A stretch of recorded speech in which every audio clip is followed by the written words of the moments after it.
متحدہ قومی movement Korangi town کی جانب سے مقامی ہال میں جنرل ورکر اجلاس کا انعقاد کیا گیا، جس میں رکن رابطہ کمیٹی ابو بکر، رکن Sindh assembly Javed Hanif, Ali Raza, Kashif Shamshad, labour division کے نوید انور، مرکزی لیبر ڈویژن کے نوید انور، ناصر تیموری، طارق انصاری کے علاوہ کورنگی ٹاؤن کے انچارج خواتین اور دیگر بھی موجود تھیں۔ اس موقع پر رکن رابطہ کمیٹی ابو بکر نے کہا، تحریک کی جدوجہد جو ایک خاص مقصد کے لیے ہوتی ہے، اور وہ مقصد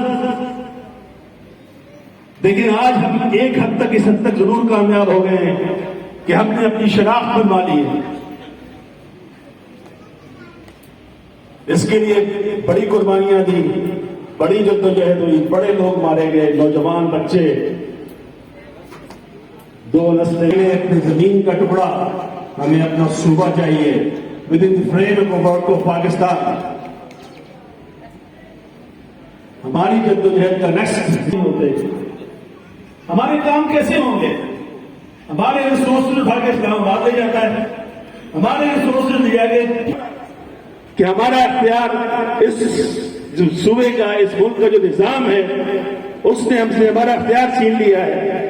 پولیٹیکل ڈائنامکس اس قسم کی ہے کہ اگر ہم اسی طرح بیٹھے رہے تو کبھی بھی ہمیں اختیار حاصل نہیں ہوگا۔ رکن سندھ اسمبلی جاوید حنیف نے کہا کہ جنرل ورکر اجلاس میں ساتھیوں کی کثیر تعداد اس بات کا ثبوت ہے کہ کورنگی ٹاؤن والے جاگ رہے ہیں اور ہمیں جاگ کر ہی اپنے حقوق کے لیے کھڑا ہونا ہوگا۔ ندیم صدیقی، میٹرو 7 پاکستان۔